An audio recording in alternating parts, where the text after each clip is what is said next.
General বাবা হারুন সারা সেখানে ভক্তদের ভাই বোনেরা আপনারা শুনছিলেন হিরাল সরকারের বন্দনা গান। সেই সাথে বন্দনা গান শুনে সন্তুষ্ট হয়ে সাইমুদ্দিন ব্যবসায়ীর পক্ষ থেকে সাইমুদ্দিনের ভক্ত কলতা ইরশাদ আলী গেন্দা ভাই উভয় শিল্পীকে 100 করে 200 টাকা পুরস্কৃত করলেন শিল্পী বন্দনাগারে সন্তুষ্ট হয়ে। সেই সঙ্গে উপাদানী রাজা মেম্বর উভয় শিল্পীর বন্দনা গান শুনে সন্তুষ্ট হয়ে 100 200 টাকা পুরস্কৃত করলেন। তার সঙ্গে রাজার কথা রফিক ভাই হিলাল ভাইয়ের বন্দনাগারে সন্তুষ্ট হয়ে 100 টাকা পুরস্কৃত করলেন। সেই সঙ্গে সাহেবুদ্দিনের ভক্ত রাজার কথা সলিম কাকা আর 100 টাকা পুরস্কৃত করলেন। সেই সঙ্গে মাসালে লালচান ভাই আরো 50 টাকা পুরস্কৃত করলেন। পাড়াগ্রাম থেকে আগত সাহেবুদ্দিনের ভক্ত আনোয়ার ভাই আরো 100 টাকা দিয়ে পুরস্কৃত করলেন। সেই সঙ্গে সাহেবুদ্দিনের ভক্ত পাটেবুড়ি মসজিদ মিলিটারি আর 100 টাকা দিয়ে পুরস্কৃত করলেন। শুধু আশা করি কিন্তু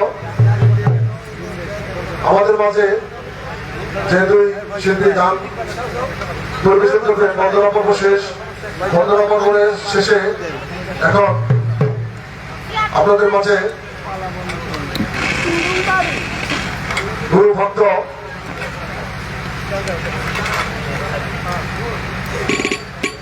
ক্ষমা নিয়ে উপস্থাপন করবেন। তো গুরুর ভূমিকায় থাকবেন হিলাল সরকার এবং ভক্তের ভূমিকায় থাকবেন সাহেবুদ্দিনের ভক্ত মুক্তা সরকার। ধন্যবাদ সকলকে।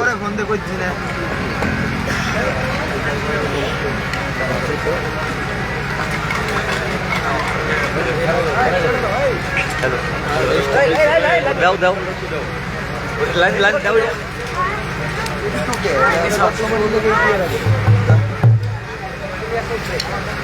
দরবারের পক্ষ থেকে, ভক্তদের পক্ষ থেকে, আশিকানদের পক্ষ থেকে, সুরপ্রেমিক তাহলে বায়াত পাতে পাঞ্জাবের মহব্বত যারা করে থাকে 100 টাকা 50 টাকা এমনিভাবে অনেক টাকার মাধ্যমে ওই শিল্পীকে আশীর্বাদ করেছে। সকলের কাছে সালাম শ্রদ্ধা রাখি যে দরবারে এসেছি, দরবারে অনন্ত ভক্তি করি। সকলকে ধন্যবাদ। ভাই কেবলটা চেঞ্জ করেন।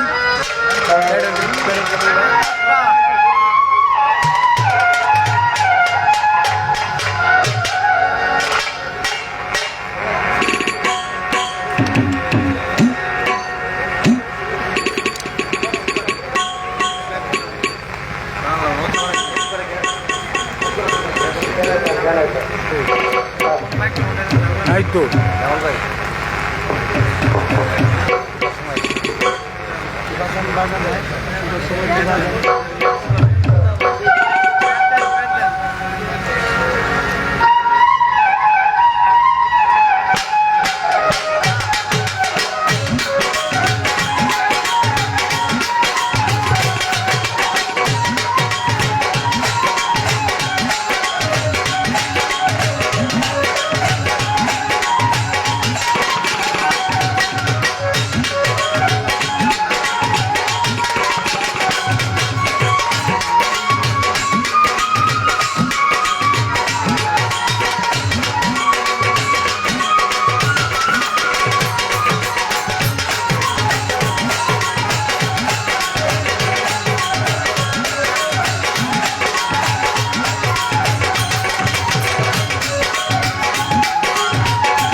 आठ नंबर देखिए ध्यान ना का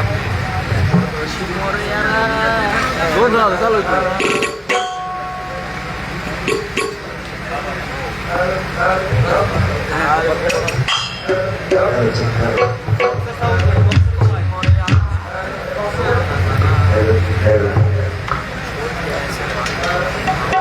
देखते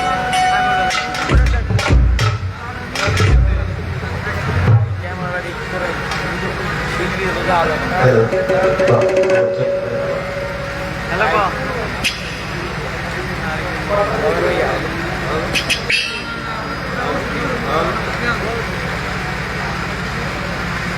কত নাম্বার এটা নাম্বার ওয়ালেট লাগাই দেন ওয়ালেট লাগাই দেন ওয়ালেট লাগাই দেন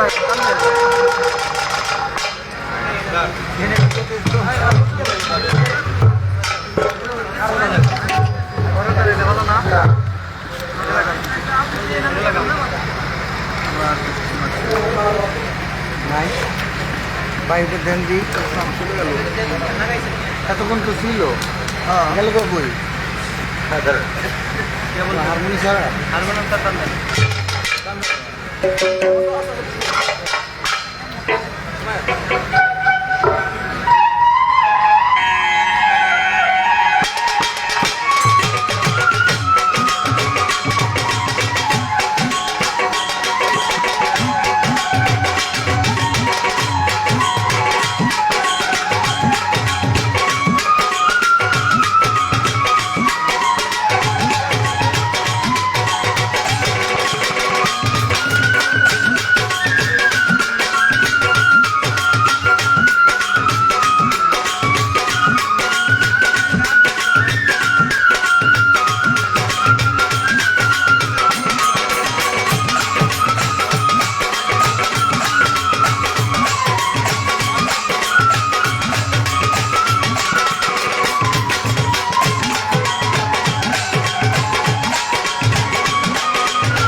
হ্যালো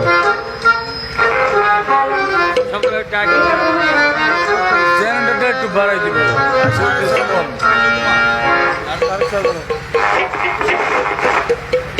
হ্যালো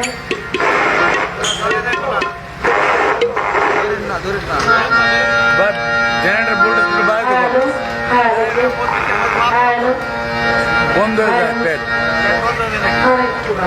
হ্যালো বাগান তো পুরুষ মানুষ বাজারে গেতে বেশি শক্তি বেশি হ্যালো আর আমার হলে দুর্বল পায় না হ্যালো হ্যালো হ্যালো জেনারেটর তো হ্যাঁ জেনারেটর চলতেছে তো কারেন্ট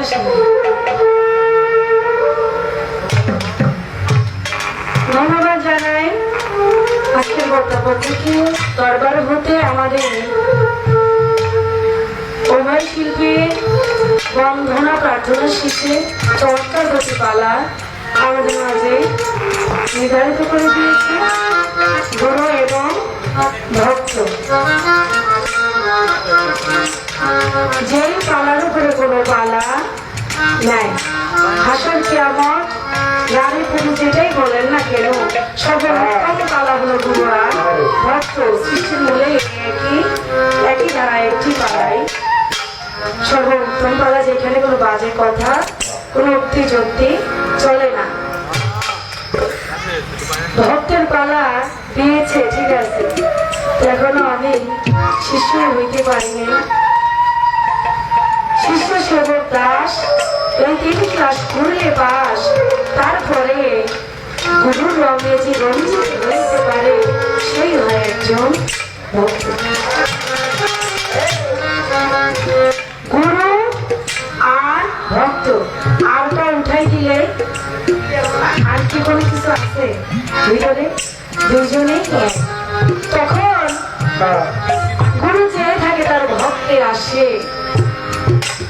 তখন গুরু বলে ভক্ত আমার মাতা পিতা, ভক্ত আমার গুরু, এই ভক্তই আমার নাম রেখেছে আচ্ছা ভক্তের হাতে প্রেম ডুরি, এই ভক্ত আমার যেটি ঘুরাই আমি ঘুরি।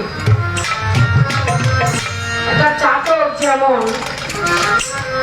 মেঘের পানি ছাড়া অন্য কিছু তার মুখে পান করে না, কৃষ্ণায় কাতর হয়ে থাকে, শুধু ওই আকাশ পানি চেয়ে থাকে, তখন মালিক বৃষ্টি বর্ষণ করিবে, আর আমি সেই বৃষ্টির জল ওই পানি খেয়ে আমার এই তৃষ্ণার্ত দেহটা আমি গ্রহণ করব।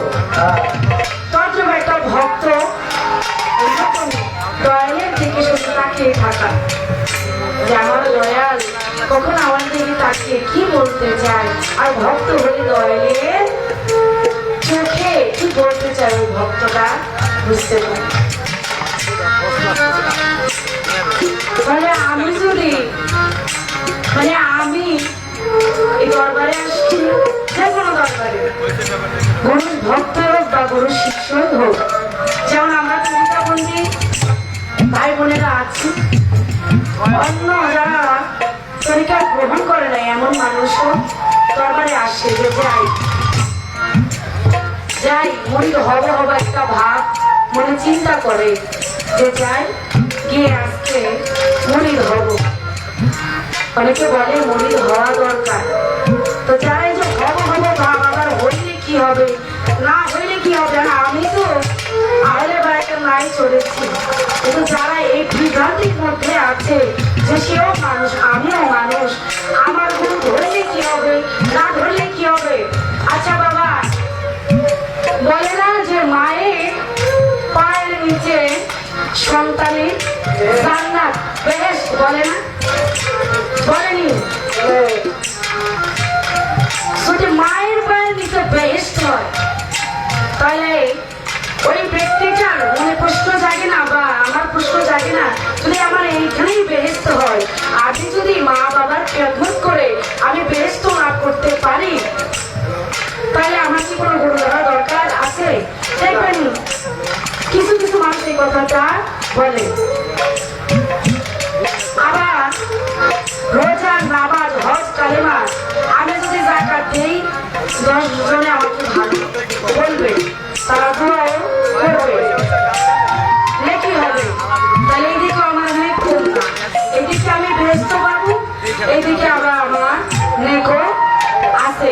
আমি যদি ছোটকে আদর করি, বড়কে সম্মান করি, তাহলে তো আমি সবই পাই না, তারপরে আমার গুরু ধরতে হবে কেন? এটা আমার মনে প্রশ্ন জাগতে পারে, এটাই স্বাভাবিক, কারণ জাগতিক দুনিয়ায় এটাই আমরা শুনে আসছি যে মা বাবা যদি মাফ না করে মা পাওয়া না, আল্লাহ মায়ের পায়ে কিন্তু সন্তানের বেশ দিয়ে দিয়েছে, তাহলে তার উপরেও কি আমার গুরু ধরতে হবে? কি কারণ? আমি তো সব পেয়েই গেলাম।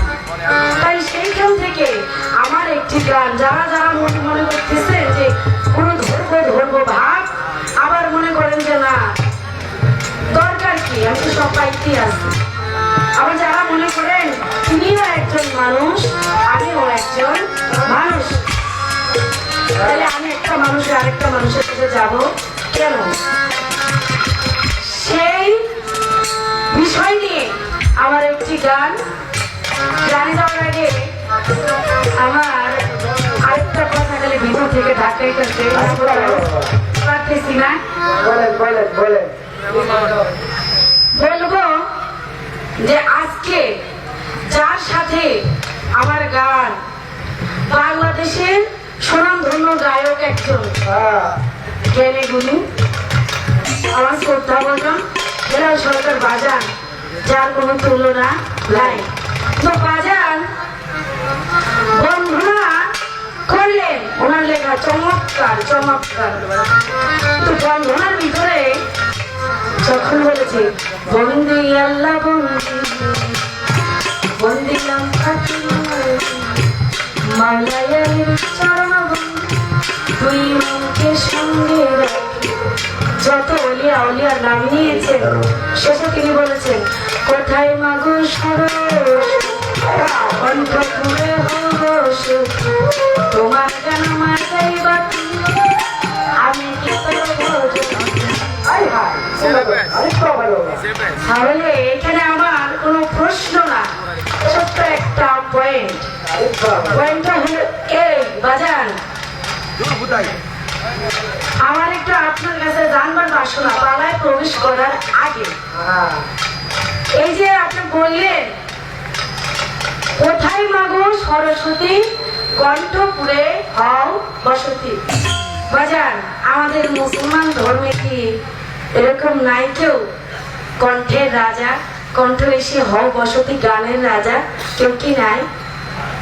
বাজান থাকে আপনি একটু বলবেন, যদি থাইকা থাকে তাহলে কেন আপনি সনাতন ধর্মে সরস্বতী মাকে ডেকে বললেন যে আমার কণ্ঠে বসতি করো? আর যদি আমাদের মুসলমান ধর্মে থেকে থাকে আপনি এটা আমার ছোট করে একটু কোনো প্রশ্ন না, এটা আমার জানবার বাসনা, এটা সুন্দর করে আপনি একটু বলবেন। এখন পালাই চলে যাব।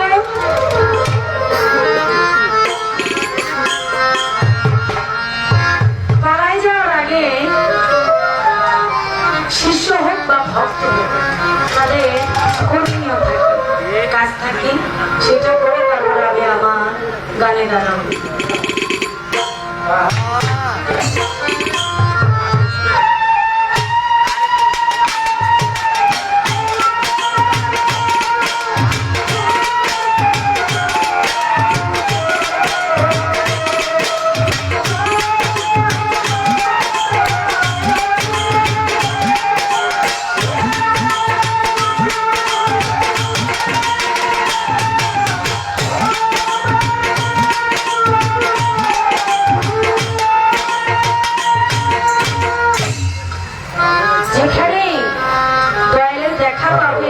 মাথাটা নত করে পড়ে যাবে তাহলে আমি আমার বাগানে বলে এটা নিয়ে আমি বিপদে পড়বো, আরে বিপদে পড়বো না, সব জায়গায় তো আর বিপদে পড়ে যাবে না। আর কে কি কি বললো এটা দেখার সময় আমার নাই, কিন্তু কিরা নিন্দা করবে, নিন্দা করা তাদের কাজ, নিন্দা করলে কি ক্ষতি আমার? আমার মনে চায় মুর্শিদের দরবার, নিন্দা করলে কি ক্ষতি আমার?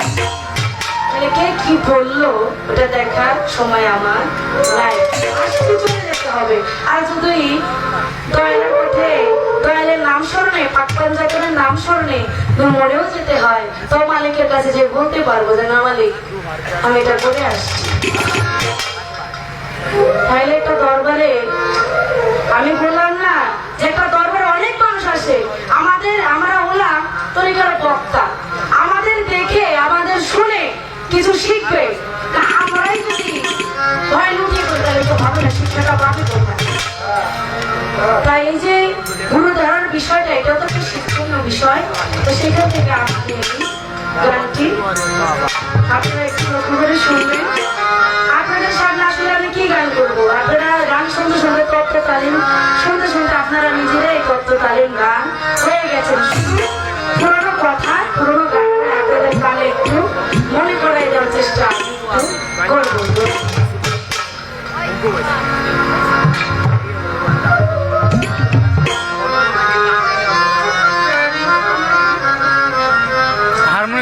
বাড়ান হারমোনিয়ামটা। ওরে গুরু ধরা জিন্দা মোরা এই ঘরে গুরু ধরা জিন্দা মোরা এই কথা দিয়ে এই জগৎ জোড়া গুরু হবে তারা গুরু হবে তারা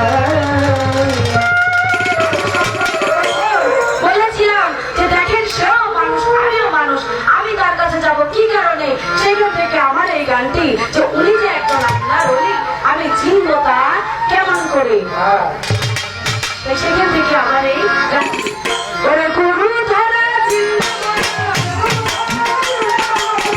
গুরু ধরা জিন্দা মোরা এই কথাটি জগৎজোড়া গুরু হবে তারা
কারা?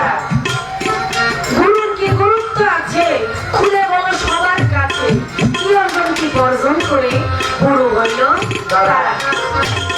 আবার গুরু শব্দের অর্থ বা কি, কিভাবে মাঝেরা গুরুকে ধরিব কথা খুলে বলো মূল বারোটা, কি অর্জন কি বর্জন করে ভক্ত হব মনে।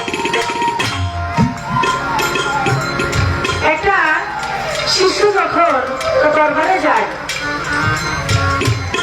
সেই শিশু সাধন ভজন করতে করতে সেই ভক্ত হইতে চায়।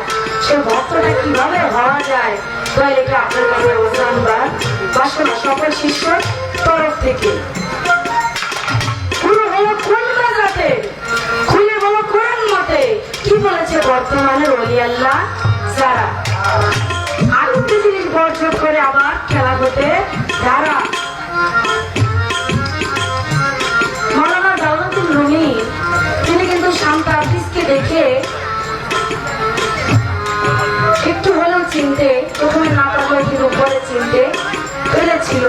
যখন নাকি বলেছিল যে এই পাগল তুমি কারো ঘরের দিকে পা উঠিয়েছো কেন, যখন নাকি শান্তা হাফিজ বলেছিল যে তোমার আল্লাহ নাই কোন দিকে সেদিকে আমার পাওটা ঘুরাই দাও, তখন তো মাওলানা জালালউদ্দিন রুমি পাগল হয়ে গেছে। বলে আল্লাহ ফুলে শাইন করি, আল্লাহ ফুলে শাইন করি ওই আল্লাহ ফুলে ঢলে ভিজে কি পতঙ্গে এখন একটি ধুলির কণাও মানে নাই যে সেখানে আল্লাহ বিরাজ যাই। আমরা কিভাবে চিনব যে একজন আল্লাহ ওলি, তার কাছে গিয়ে আমার জীবন যখন আমি বিকাই দিব, তাহলে এটা আমার একটু আপনার কাছে জানবার বাসনা। দেখেন জীবনে দুটো জায়গায় ঠকে, সেই ঠকাটা আপনি পোষাতে পারবেন না।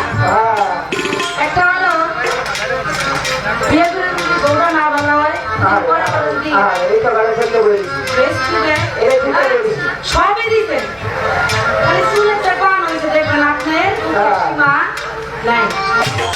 আরেকটা হইল যদি কেউ বিবেচনা করে না জেনে না বুঝে একজন গুরু ধরে, হাতে হাত দিয়ে গায়ে গ্রহণ করে না জেনে বুঝে, তাহলে কিন্তু ওই ঠকার মতো বড় ঠকা আর এই দুনিয়ার বুকে আমি মনে করি না কোথাও আছে। কারণ এই বেচা মাথা আর কিন্তু বাবা বেচা যায় না, যায় একবার যদি আপনি মুড়ি ধরেন আবার কি মুড়ি দিতে পারবেন? দুধের ভাণ্ড কালে মাত্র বিচার হবে কঠিন আসলে। তাহলে বেচা মাথা আর বেচা যায় না। তদ্রুপ জেনে শুনে বুঝে একজন কামেলে মোকামে মুর্শিদের হাতে হাত দিয়ে যদি বায়াত গ্রহণ করতে পারি, আমার মানব জনতা আমি ধন্য মনে করবো। আমি এই কাল সেকাল পানি দিতে পারবো। দয়ালের কাছে তো প্রশ্ন চলে না, তাই সেখান থেকে আমি বলছি দয়াল কিভাবে একজন আল্লাহর ওলি দেখলে বুঝতে পারবো যে উনি একজন আল্লাহর ওলি, ওই মানুষটা একজন আল্লাহর ওলি। তার কাছে গেলে আমার জীবনের কোনো ভয় ভাবনা থাকবে না। আমার বলছি গুরুর কি গুরুত্ব আছে দেখছেন, কথাটা বলেছে কি আমি এজন্যই বলেছি আপনি মাতা পিতার খ্যাতমত করে আমি জান্নাত পাইতে পারি, আমি দিন দুনিয়ার সকল কর্ম করে আমি যদি মাওলাকে লাভ করতে পারি, তারপর কি গুরুত্ব এখানে আছে? তো তখন সেখান থেকে আমার এই কথাটা দয়াল যা আছে কথা গানের ভিতরে আপনি শুধু এখান থেকেই বলবেন আপনি দয়াল আমি ভক্ত, আমার কাছে চাওয়া চলে না, তবু না চেয়ে পারলাম না, ততটুকু আপনি সুন্দর করে আমরা যারা ভক্ত শিষ্য আছি দরবারে বোঝানোর চেষ্টা করবেন। ধন্যবাদ।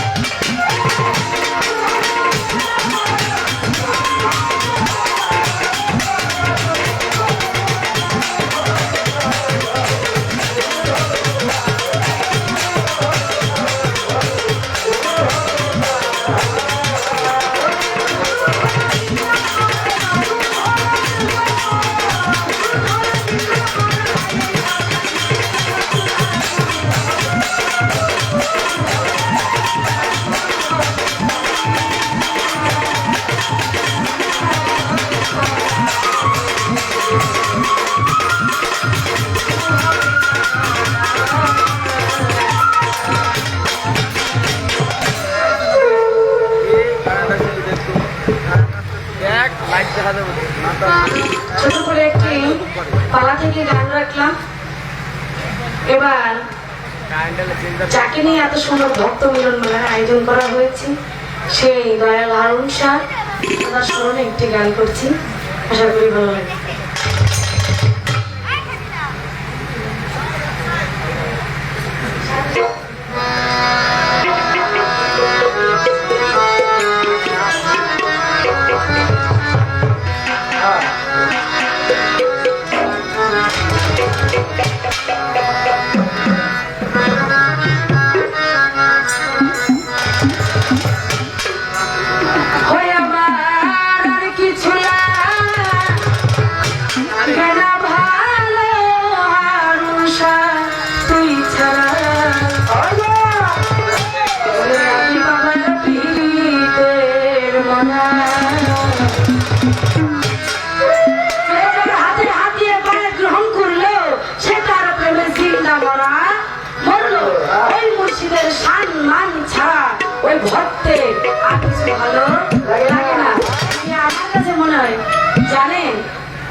শুধু চোখের পানি ছাড়তো। একদিন তার দয়াল বলে, নিজাম তুমি আমি সামনে থাকলে এত কান্না করো কেন?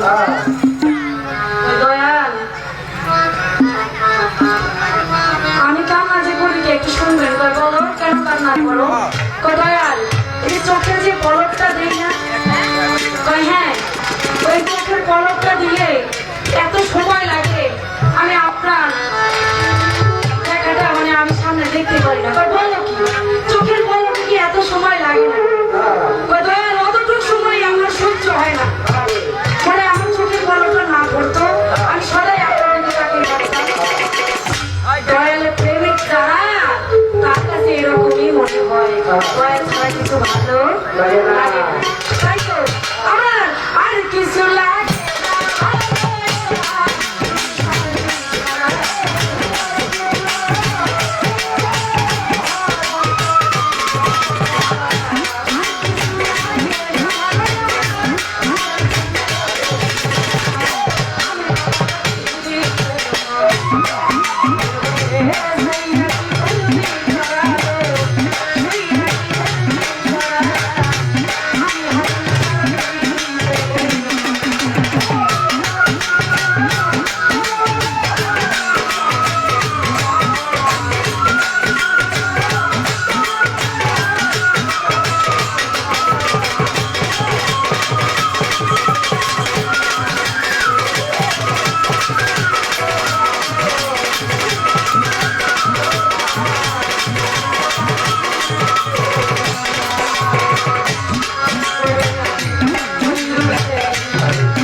ভাই কারেন্ট কি আসে না ভাই?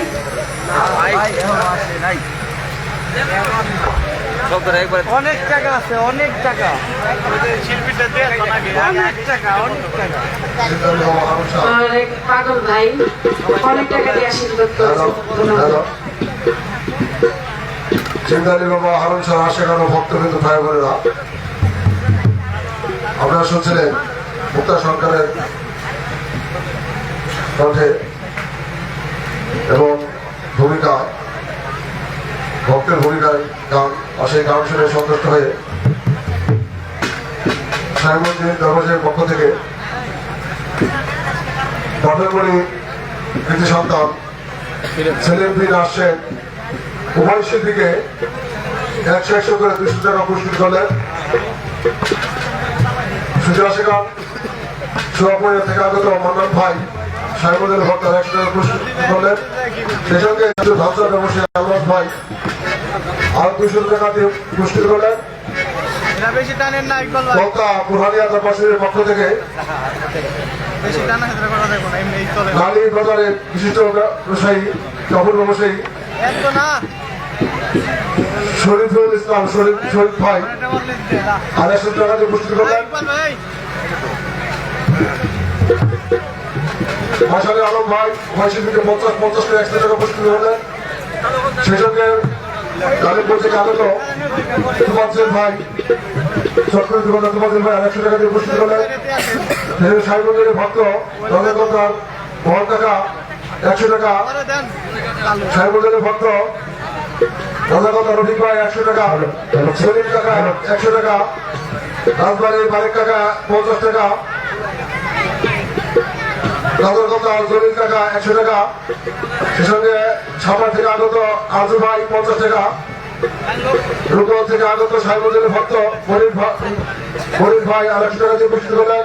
সুধীর আশেখান শিল্পে আগত জালাল ভান্ডারী আরো 200 টাকা দিয়ে পুরস্কৃত করলেন।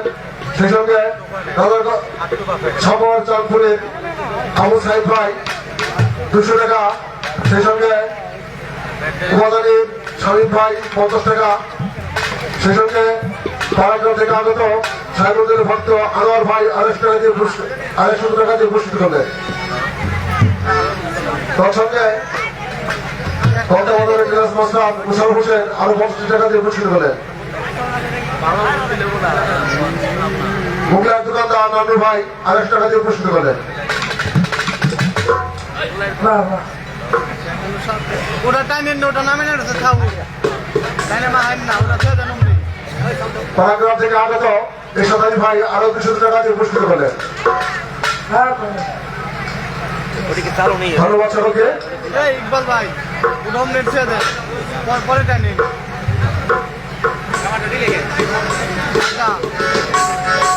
এই ভাই পাতলো পাত কোনো কিছু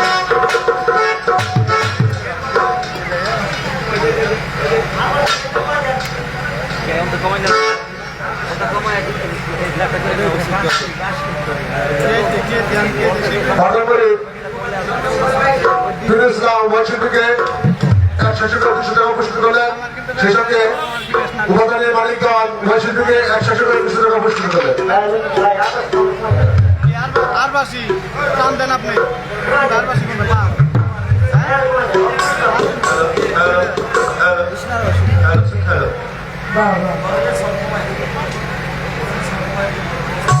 মাসালে নবমী উভয় শিল্পীকে 50 করে 100 টাকা পুরস্কৃত করলেন। হরনে কমে বক্সে বাড়ি গেছে। আরে অন্ত কুমার তো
বলেন, মাইক দিয়ে কথা বলেন, সালাম দেন। এই শোনেন, মিউজিকের সময় একটু বেশি হবে, গান করতেছি।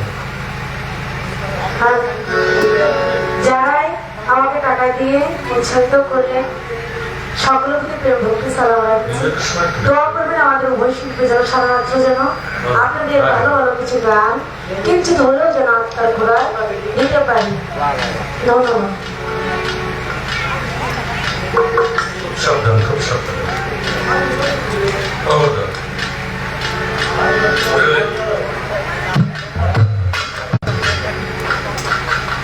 সারাদিন পর সাবরাই ছিল আমাকে সোহাগ মাত্রা লক্ষ্য করে কথাটা পেয়ে নললের বিল ছিলেন না আপনারা?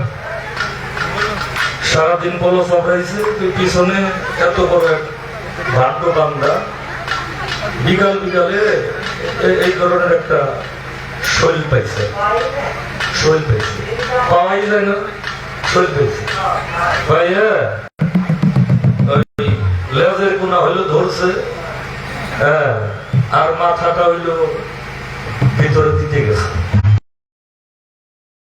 খাসতেছে ধুইতেছে আর কইতেছে রাগ শরীরে তো তাও তাপ মিলে থাকা লাগে না। আমাকে তাও থাকলে আমরা গানের মঞ্চে ওই আল্লাহর দরবারে থাকতে পারবো না। খবরদার, খবরদার, আমাদেরকে মারলেও আমাদের সহ্য করতে হবে, ওই দিকে দৃষ্টি দেওয়া হবে না। আমাদের রাগ থাকলে চলে না, আমার ওই আল্লাহর দরবারে করি, আমাদের রাগ থাকবে কেন?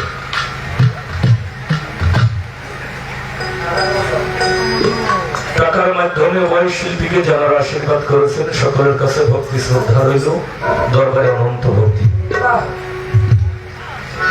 আমার রহমিয়া দরবার শরীফের শরীফউদ্দিন ভাই যদি পাশাপাশি থেকে থাকেন তাহলে আসবে, আর যদি চলেই যায় থাকেন তাহলে তো দাবি করা যাবে না। আমাদের জালাল ভান্ডারী ভাইজান, ভাইয়ের কাছে শ্রদ্ধা রইল, সবার সঙ্গে সকলকে শ্রদ্ধা ভক্তি। হযরত খাজা হেমেল খান আল চিশতি নিজামী, আমার কলতা আশিকি মাওলা দরবার শরীফের যিনি প্রতিষ্ঠাতা, মুজিবুর রহমান আল ওয়াইসি আমার দাদু ভাই, ও ভাইয়ের কাছে আমার সালাম শ্রদ্ধা রইল, ধন্যবাদ।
অথব চমৎকার করে আর্জি রাখলেন।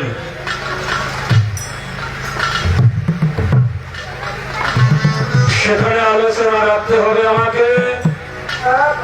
আমি একটা আর্জি আগে আপনাদের কাছে জানাই নেই।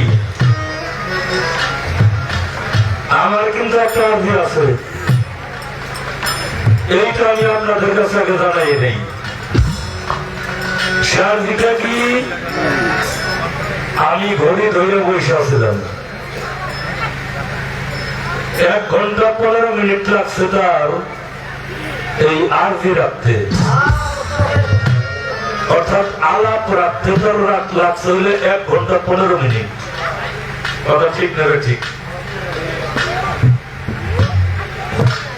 তাহলে আলোচনা রাখতে আমার কতক্ষণ লাগবো?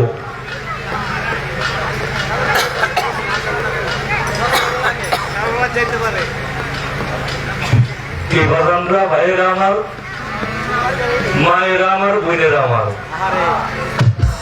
আলাপ রাখতে বেশি সময় লাগে না আলোচনা রাখতে বেশি সময় লাগে? আলোচনার সময় বেশি লাগে। তাহলে তার চাইতে একেবারে কম হইলেও আধা ঘন্টা সময় আমার বেশি লাগে।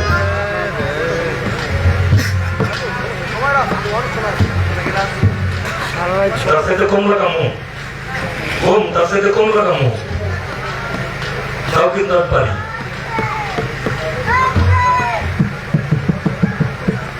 এটাও কিন্তু আমি পারি।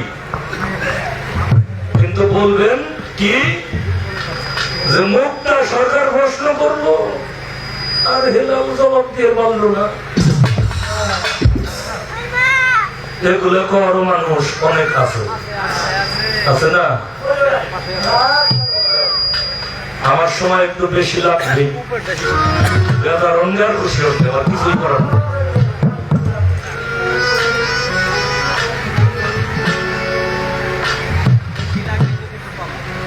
গুরু ধরা চিন্তা করা, এই কথাটি জগৎ না, গুরু হবে কারা? এই আরজি গানটা কার? আরজি গানটা আমার মহাব্বতের একজন মানুষ। এই মানুষটারে সম্পর্কে আমার ভাই হয়, আমি তার দাদা কই।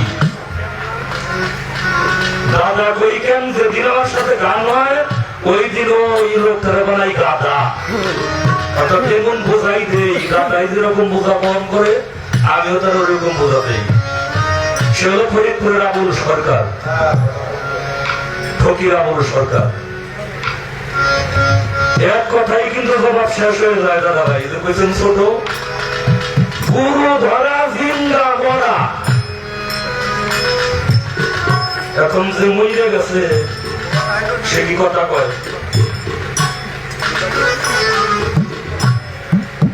মরছে সে কথা কয়? তার বাড়ির চিন্তা আছে, তার গাড়ির চিন্তা আছে, তার বউর চিন্তা আছে, সন্তানের চিন্তা আছে, টাকা পয়সার চিন্তা আছে, তার কোনো ভালো মন্দ আছে। সে কোনো প্রশ্ন করে না, জবাব কিন্তু তার এই গানেই শেষ। কিন্তু হ্যাঁ, আমরা হাদিস কোরআনের মধ্যে একটা বিষয় পাই, অনেকে আবার এইটা নিয়ে মন্তব্য করে, কয় না এই কথা ঠিক নেই, আমি কই এই কথাই ঠিক। যতক্ষণ পর্যন্ত একজন মানুষ না মরবে, না মরবে ততক্ষণ পর্যন্ত, ততক্ষণ পর্যন্ত আল্লাহ রাসূলের নৈকট্য পাবে না।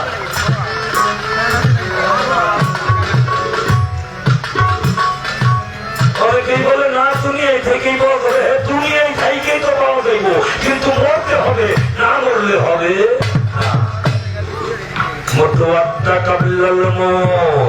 মরার আগে আমার মরার স্বাদটা গ্রহণ করতে হবে। আমার আমিত্ব, আমার পুরুষ, আমার মোহ, আমার মায়া, আমার কালিমা সমস্ত কিছুই গুরুতে উৎসর্গিত করতে হবে। আমার ইচ্ছাকে যখন আমি গুরুপথে সমর্পিত করলাম, উৎসর্গিত করলাম, তখন আমার আমিত্ব বলতে আর কোনো কিছুই নেই। আছে ইচ্ছাটা কার? গুরুর ইচ্ছা, গুরুর আদেশ, গুরুর নির্দেশ, এর মধ্যে আমার জীবন পরিচালনা করতে হবে। আমার ব্যক্তিগত কোনো স্বাধীনতা নাই। যেহেতু স্বাধীনতা নাই, তাহলে তো আমি মরেই গেছি।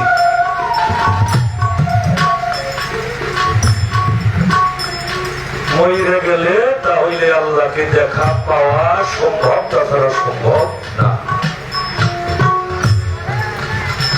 গরু ধরলে কি হবে? গরু না ধরলে কি হবে? যারা ধরি ধরি মনে করতেছে এখনো ধরে নাই, তাদের কি করা উচিত? তাদের গুরু ধরা উচিত। যারা ধরি ধরি মনে করতেছে তাদের গুরু ধরা উচিত। কবি বলেছেন উচিত ছিল উচিত সময় উচিত কথা বলা, উচিত ছিল উচিত সময় উচিত পথে চলা, উচিত ছিল উচিত সময়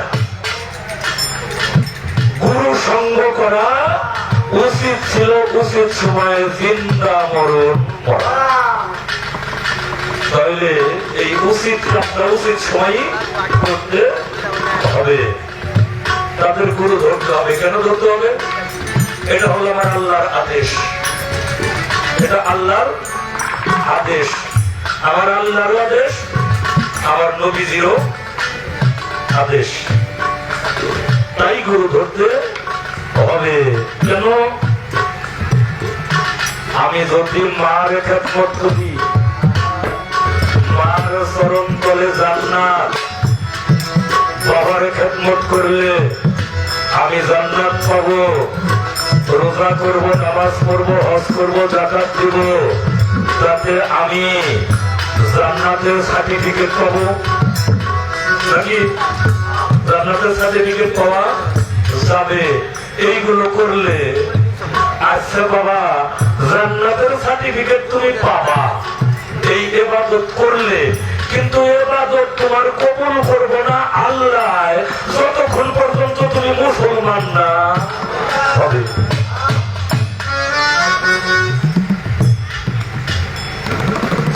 প্রশ্ন করছে মুক্তা সরকার, অনেকেই মনে করতে পারেন দেশের মেয়ে। হ্যাঁ, মুক্তা সরকার দেশের মেয়ে, লাল সরকার দেশের ছেলে।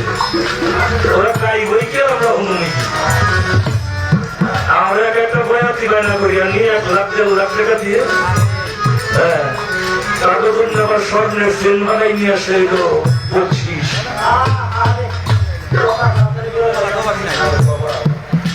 হ্যাঁ, সেই টাকা মুক্তা সরকারের, লাল সরকারের গান।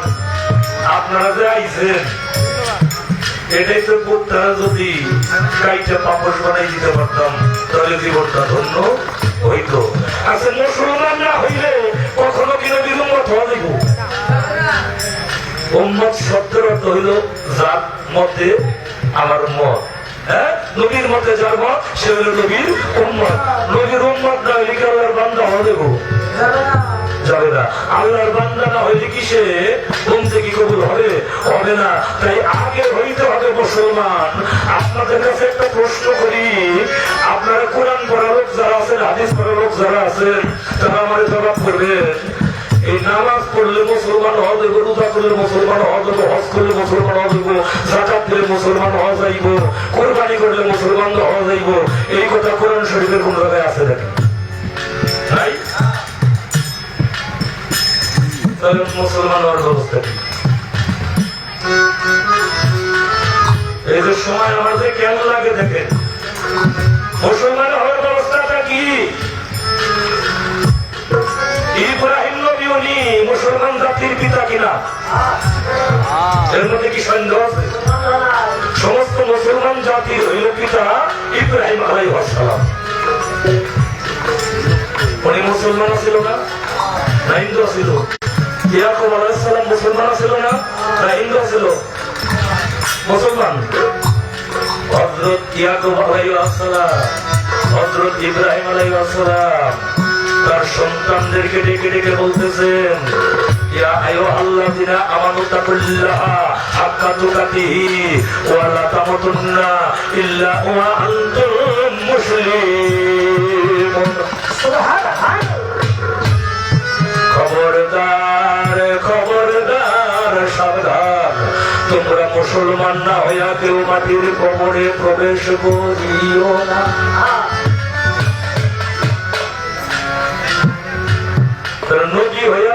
সন্তানদেরকে বলতেছে তোমরা মুসলমান না হইয়া উপরে প্রবেশ করিও না।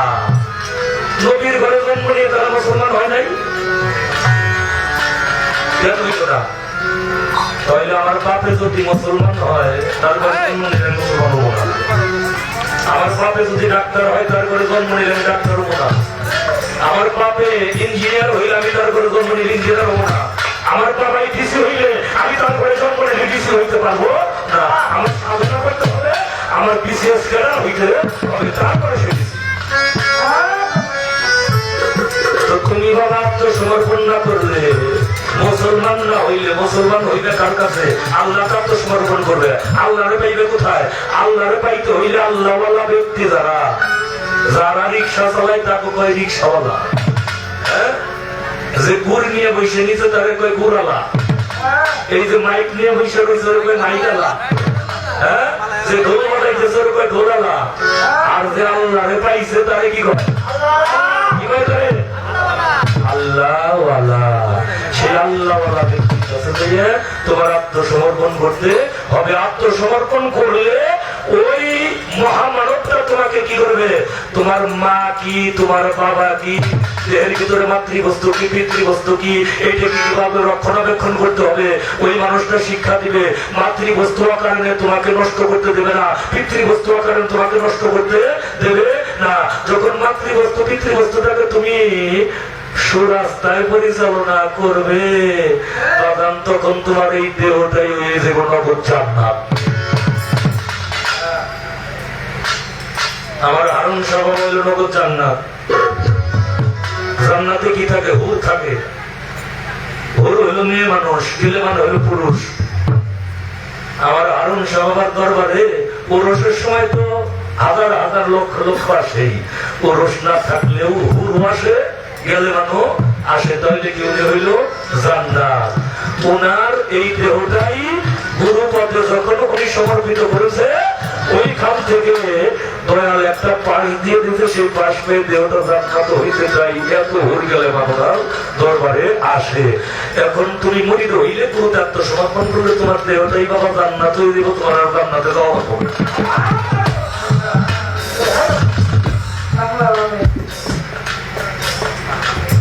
গান আগে একটা শোনাই নেই, একটা গান শোনাই নেই, বাকি আরো কিছু কথা আছে। কায়দার মতো হয়ে ধরছে একটা জায়গার মধ্যে। দেখেন, আমি স্মরণ করেছিলাম মা সরস্বতীকে। কারে স্মরণ করছি? মা সরস্বতী। কয় মুসলমান ধর্মের মধ্যে কেউ আসছিল না? আচ্ছা, হিন্দু ধর্ম এটা ধর্ম না? ধর্ম। খ্রিস্টান ধর্ম, বৌদ্ধ ধর্ম, জৈন ধর্ম, শিখ ধর্ম, ইসলাম ধর্ম। এর মধ্যে তুমি ধর্ম দেখতেছি না মা? আচ্ছা, তুমি যে আমার মা, হ্যাঁ আমার মাফ করবেন, তুমি যে আমার মা, আমার বাপের নাম হইল মোহাম্মদ লালু, যে আমার জন্ম দিছে। তুমি যে আমার মা, তার সাথে তোমার কয়দিন দেখা হয়েছে? কথা কয় না রে? হয় নাই? তাহলে উনি আমার মা হয় কি করে?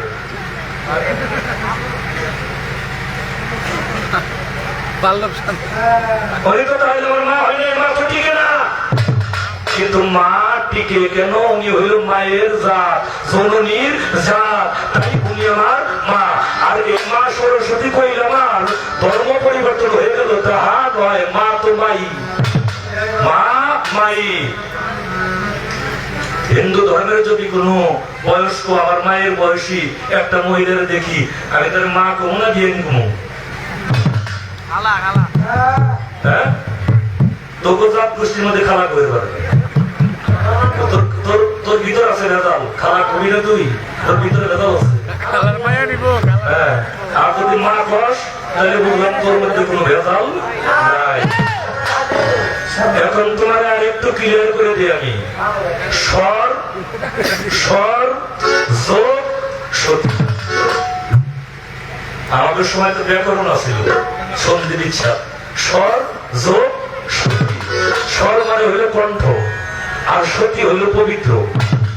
সতী হইল পবিত্র, স্বর হইল কণ্ঠ। আমার খাজা বাবাও গান গাইছে। আমার দাউদ আলাইহিস সালামের উপরে যেই কিতাবটা নাযিল হয়েছিল ওই কিতাবটার নাম হলো জবুর কিতাব। ওই জবুর কিতাবটা আমার দাউদ আলাইহিস সালাম নদীর পাড়ে বসে বসে এই গানের সুরে সুরে সুরে সুরে পাঠ করে তার উম্মতদেরকে শোনাইছে। কিন্তু তারও স্বর ছিল, ওই স্বরের একটা সতীত্ব ছিল।